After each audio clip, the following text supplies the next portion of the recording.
بسم اللہ الرحمن الرحیم۔ السلام علیکم۔ حسن بن عبداللہ نے صلاح الدین ایوبی سے کہا کہ مصر سے کمک آ رہی ہوگی۔ محترم العادل ایسے تو نہیں کہ وقت ضائع کریں گے۔ مجھے یہ بھی یقین ہے کہ دشمن نے ہماری کمک کا راستہ روکا ہوا نہیں۔ تمام مورخ لکھتے ہیں کہ اس موقع پر سلطان ایوبی بڑی نازک اور پرخطر صورتحال میں تھا۔ وہ مصر سے کمک کا انتظار کر رہا تھا۔ اگر اس وقت الملک الصالح سیف الدین اور گمشتگین کی مشترکہ فوج اس پر حملہ کر دیتی تو اسے آسانی سے شکست دی جا سکتی تھی، کیونکہ اس کے پاس فوج تھوڑی تھی۔ پہاڑی علاقے میں وہ صحرا کی چالیں نہیں چل سکتا تھا، لیکن اس کے دشمن نہ جانے کیا سوچتے رہے۔ صلیبی اس پر حملہ کرنے کی بجائے مسلمان امراء کو اس کے خلاف لڑانا چاہتے تھے۔ انہوں نے بھی نہ دیکھا کہ سلطان ایوبی مجبوری کی حالت میں بیٹھا اللہ سے دعائیں مانگ رہا ہے کہ اس حالت میں دشمن اس پر حملہ نہ بول دے۔ وہ تو اس قابل بھی نہیں تھا کہ پانی کی اس ندی کی حفاظت کر سکتا جس سے اس کی فوج کے گھوڑے اور اونٹ پانی پیتے تھے۔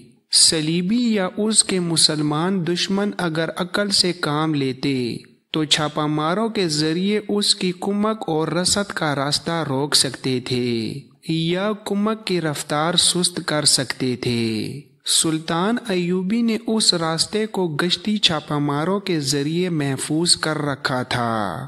قاضی بہاؤالدین شداد، جو اس وقت کا عینی شاہد اور مبصر ہے، اپنی یادداشتوں سلطان یوسف صلاح الدین ایوبی پر کیا افتدا پڑی میں لکھتا ہے، اگر اللہ انہیں دشمنوں کو فتح دینا چاہتا تو وہ سلطان ایوبی پر اس وقت حملہ کر دیتے، مگر اللہ جسے ذلیل کرنا چاہتا ہے وہ ذلیل ہو کے رہتا ہے۔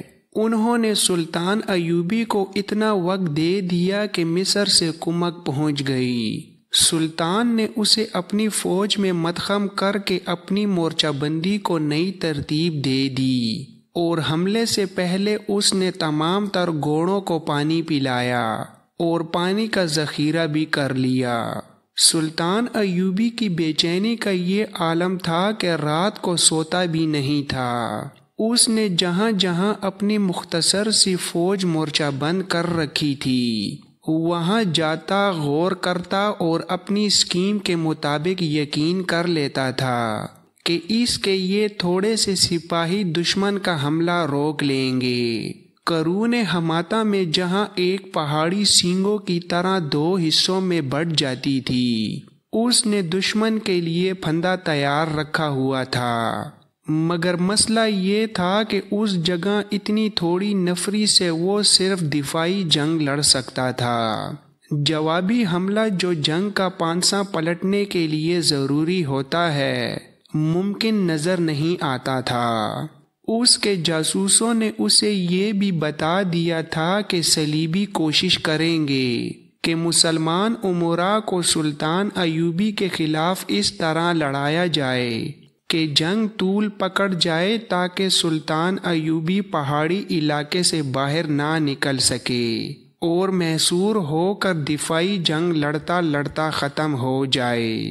اس کے جاسوس اسے یہ نہیں بتا سکے تھے کہ 9 فدائی اسے قتل کرنے کے لیے آ رہے ہیں۔ اس کی نظر اپنی جان پر نہیں بلکہ میدان جنگ پر تھی۔ اس نے دیکھ بھال کے لیے دور دور تک آدمی پھیلا رکھے تھے۔ اس سے دوسرے ہی دن حران سے سلطان ایوبی کا ایک جاسوس آیا جس نے اطلاع دی کہ سالار شمس الدین اور سالار شادبخت کو قید خانے میں ڈال دیا گیا ہے، کیونکہ انہوں نے قاضی ابن الخاشب کو قتل کر دیا ہے۔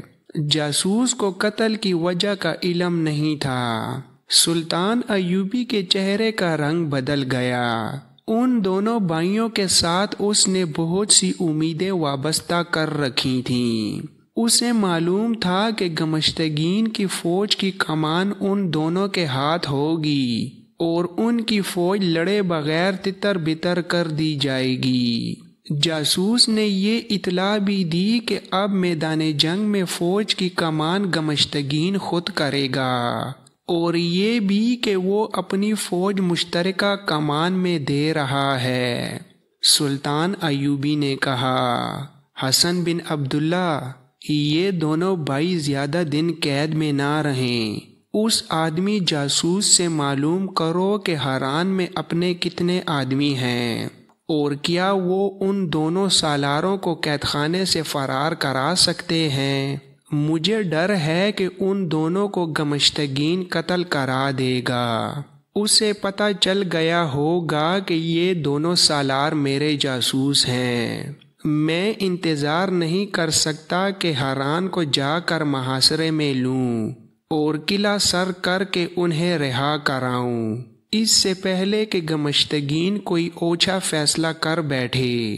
انہیں اس کے قید خانے سے آزاد کراؤ۔ میں 2 سالاروں کے لیے اپنے 200 چھاپا ماروں کو بھجوانے کے لیے تیار ہوں۔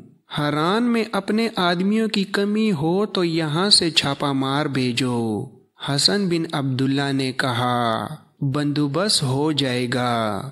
حلب چونکہ سلطان ایوبی کے مخالفین کا مرکز بن گیا تھا، اس لیے صلیبیوں نے جو تیر و کمان، آتش گیر مادے کے مٹکے اور گھوڑے مدد کے طور پر بھیجے تھے، وہ حلب لے جائے گئے۔ حلب والوں میں صلیبیوں نے یہ خوبی بھی دیکھی تھی کہ انہوں نے سلطان ایوبی کے محاصرے کا مقابلہ بڑے ہی بے جگری سے کیا تھا۔ اس کے علاوہ حلب سلطنت کی گدی بھی بن گیا تھا۔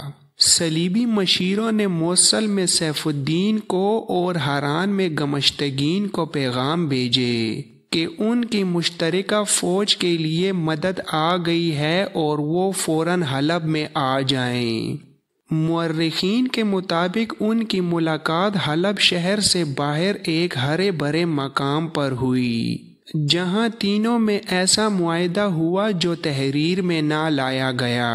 معاہدے کو آخری شکل صلیبی مشیروں نے دی۔ اس وقت موصل کے قید خانے میں خطیب ابن المخدوم حسب معمول دیے کی روشنی میں بیٹھا قرآن پڑھ رہا تھا۔ اس کی بیٹی سائقہ اسی مکان کے ایک کمرے میں تھی جہاں اسے تھیلے میں ڈال کر لے جایا گیا تھا۔ جس باڈی گارڈ کو اس کے ساتھ پکڑا گیا تھا وہ دوسرے کمرے میں بند تھا۔ اس مکان میں ان کے صرف 2 آدمی تھے جو سائقہ اور باڈی گارڈ کو اٹھا لائے تھے۔ ان کے باقی ساتھی قید خانے کی دیوار کی باہر کی طرف لگے کھڑے تھے۔ دیوار کا بالائی حصہ قلعے کی دیوار کی طرح تھا جس میں مورچے بنے ہوئے تھے۔ دیوار پر سنتری گھوم پھر رہے تھے۔ ان کی تعداد زیادہ نہیں تھی۔ وہ عہدیدار جس نے خطیب کو فرار کرانے کا وعدہ کیا تھا دیوار پر چلا گیا۔ وہ سنتریوں کو دیکھتا پھر رہا تھا۔ اس نے اس دیوار والے سنتری کو جس کے نیچے آدمی کھڑے تھے بلایا اور اسے اپنے ساتھ لے گیا۔ اس نے کوئی اشارہ کیا تو نیچے چھپے ہوئے آدمیوں نے رسا اوپر پھینکا۔ رسے کا سرا ایک مضبوط ڈنڈے کے درمیان بندھا ہوا تھا اور ڈنڈے پر کپڑے لپیٹ دیے گئے تھے تاکہ اوپر دیوار پر گر کر زیادہ آواز نہ پیدا کرے۔ ڈنڈا اوپر جا کر اٹک گیا۔ ایک تو اندھیرا تھا، دوسرا عہدیدار سنتری کو دور لے گیا تھا۔ 4 آدمی رسے کے ذریعے اوپر چڑھ گئے۔ یہی رسہ اوپر کھینچ کر اندر کی طرف نیچے گرا دیا گیا۔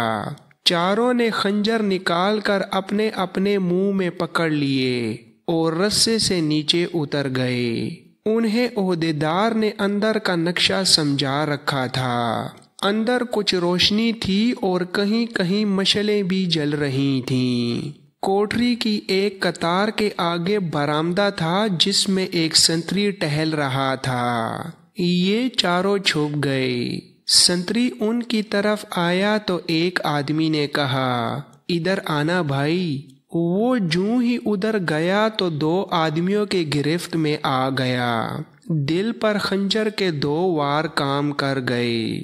چاروں آدمی چھپ چھپ کر آگے بڑھ رہے تھے۔ ایک خاصا آگے تھا، باقی 3 بکھر کر چھپتے چھپاتے اس کے پیچھے جا رہے تھے۔ قید خانے کے اس حصے میں پہنچ گئے جو گولائی میں تھا۔ خطیب کی کوٹری اسی حصے میں تھی۔ آگے جانے والا آدمی اس کوٹری تک پہنچ گیا۔ خطیب نے دروازے کی طرف دیکھا۔ اس نے قرآن بند کیا اور اٹھ کر دروازے کی طرف آیا۔ اس آدمی کے ہاتھ میں بڑی سی ایک چابی تھی جو عہدیدار نے ایک لوہار سے بنوائی تھی۔ اسے قید خانے کی چابیوں سے پوری طرح واقفیت تھی۔ اس آدمی نے تالے میں چابی لگائی تو تالا کھل گیا۔ دوسرے لمحے خطیب کوٹری سے باہر تھا۔ وہ واپس چل پڑے۔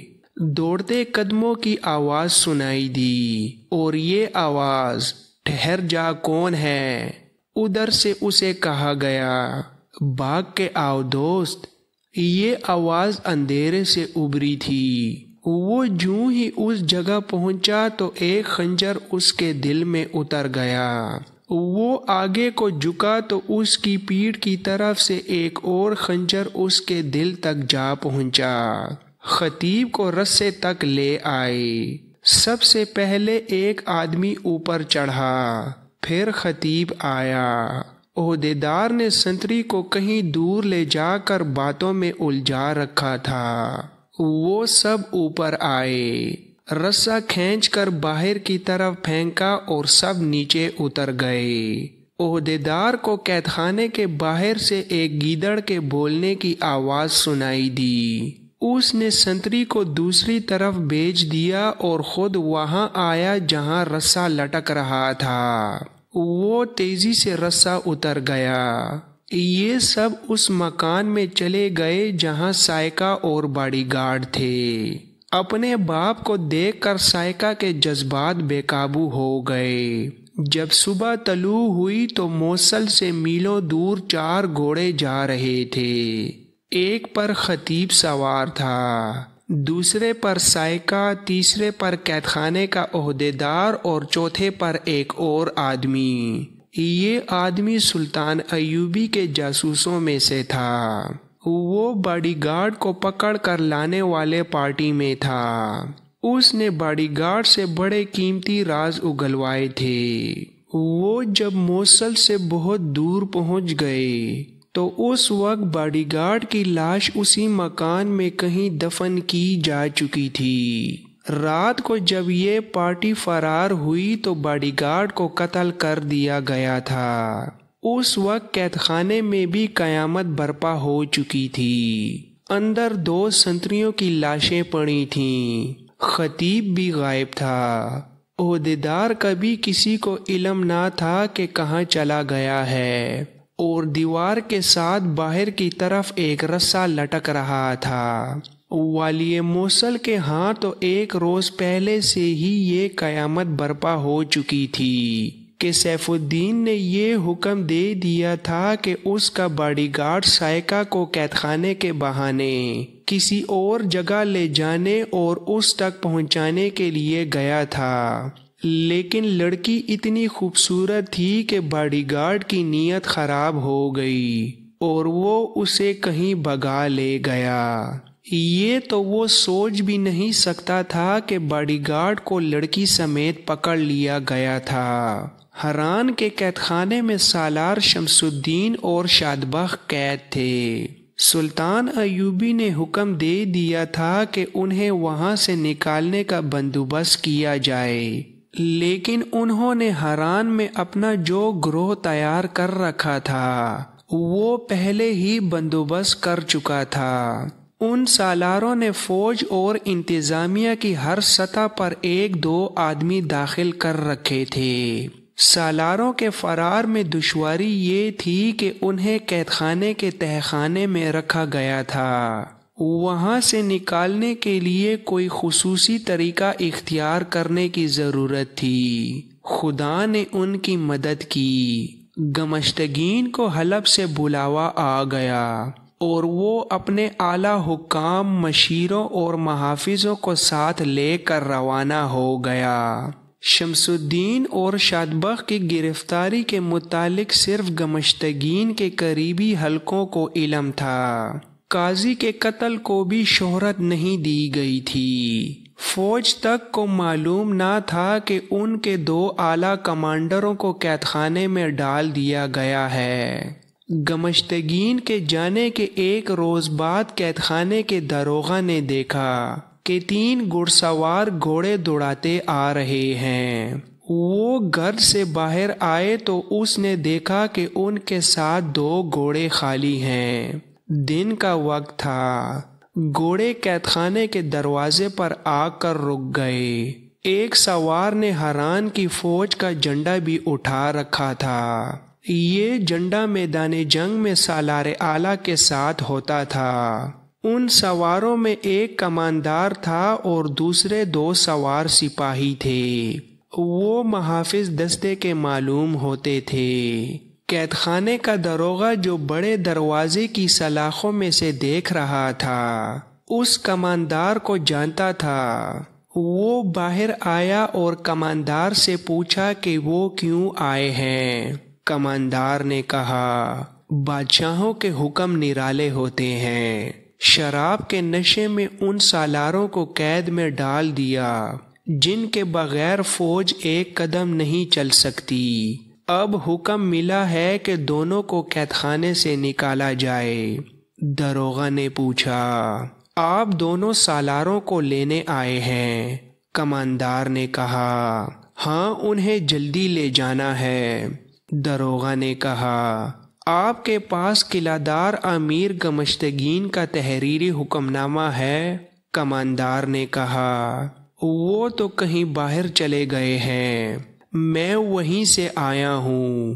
میں رات کو ہی آ گیا تھا۔ انہیں اب تحریری حکم نامہ جاری کرنے کا ہوش نہیں رہا۔ ہماری فوج حلب اور موصل کی فوجوں کے ساتھ مل کر سلطان ایوبی پر حملہ کرنے جا رہی ہے۔ اگر ہم نے وقت ضائع کر دیا تو ایوبی حملہ کر دے گا۔ خطرہ بڑھ گیا ہے۔ گمشتگین اسی سلسلے میں حلب گیا ہے۔ اسے جو خطرہ نظر آ رہا ہے اس نے اس کے ہوش ٹھکانے کر دیے ہیں۔ اسے احساس ہو گیا ہے کہ ان 2 سالاروں کے بغیر وہ لڑ نہیں سکے گا۔ اس نے مجھے حلب کے راستے پر واپس دوڑا دیا کہ ان دونوں کو ان کے جھنڈے کے ساتھ پورے اعزاز سے لاؤ۔ اسی حکم کے تحت ہم ان کا جھنڈا اور گھوڑے لائے ہیں۔ داروغہ اسے اندر لے گیا۔ دونوں سپاہی بھی ساتھ چلے گئے۔ وہ تہہ خانے کی طرف گئے۔ سالار 2 مختلف کوٹریوں میں بند تھے۔ پہلے ایک سالار کو نکالا گیا۔ کماندار نے اسے فوجی انداز سے سلام کر کے کہا، امیر حران گمشتگین نے آپ کی رہائی کا حکم بھیجا ہے۔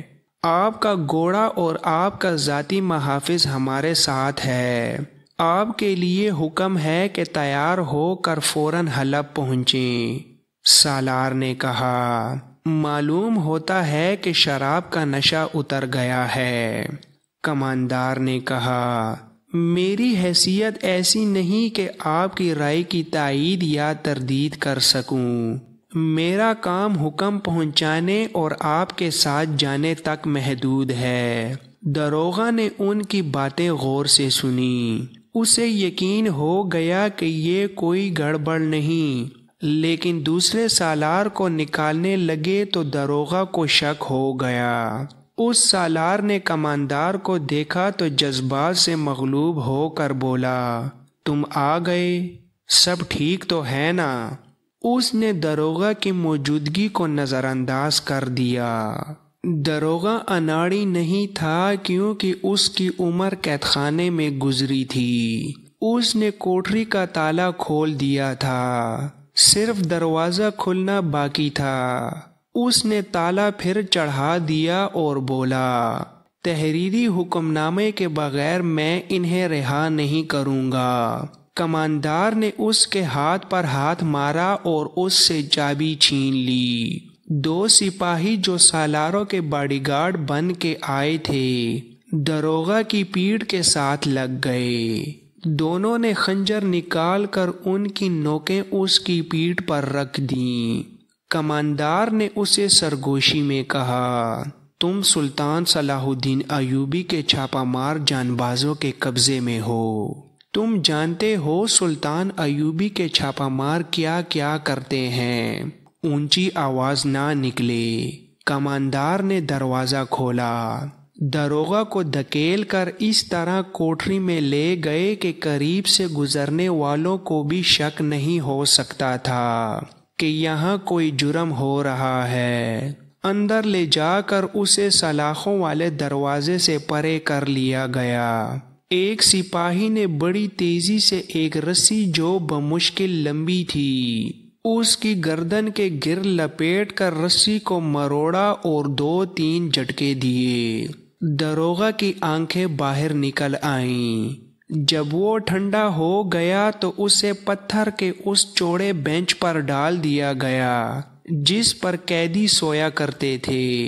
لاش پر کمبل ڈال دیا گیا۔ اس سالار نے بے موقع جذباتی ہو کر یہ مشکل پیدا کر دی تھی۔ ان لوگوں نے باہر نکل کر دروازے پر تالا چڑھا دیا اور چابی اپنے ساتھ لے گئے۔ باہر کے دروازے کی چابیاں بھی دروغہ کے پاس تھیں، وہ بھی اس سے چھین لی گئی تھیں اور اپنے ساتھ لے گئے تھے۔